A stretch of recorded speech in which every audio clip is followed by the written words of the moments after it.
If we had additional resources in behavioral health, I think we could reach more kids.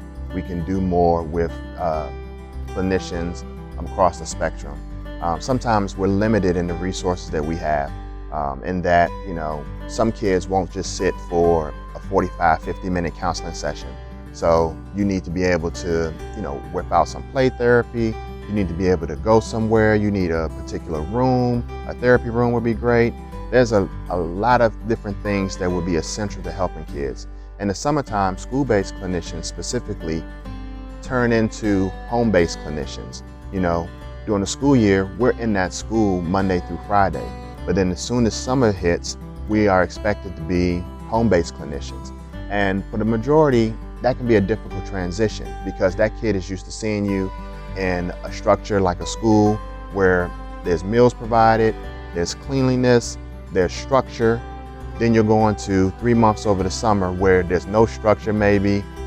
Parents are maybe working or they may be there, but they're still not very well present.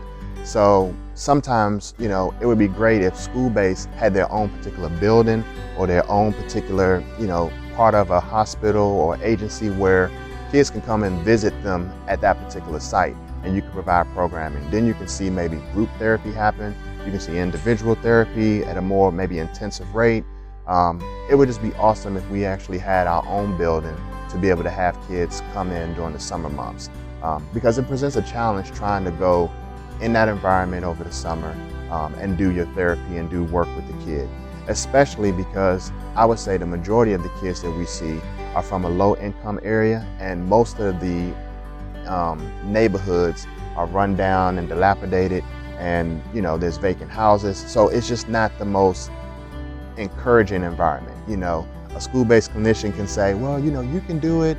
I'm going to encourage you to do X, Y, and Z, and things are going to be great. And for that 45, 50 minutes, maybe it does feel great. But then as soon as you get in your car and you leave, that kid can look to their left and look to their right and see drugs in the corner. They can see abandoned buildings. They can see broken down playgrounds. So again, they're seeing you for about an hour or so, but after you leave, especially in the summer, they still have to go back or continue to live in an area that's just not healthy, that's just not clean, that's just not nurturing, that's not warm.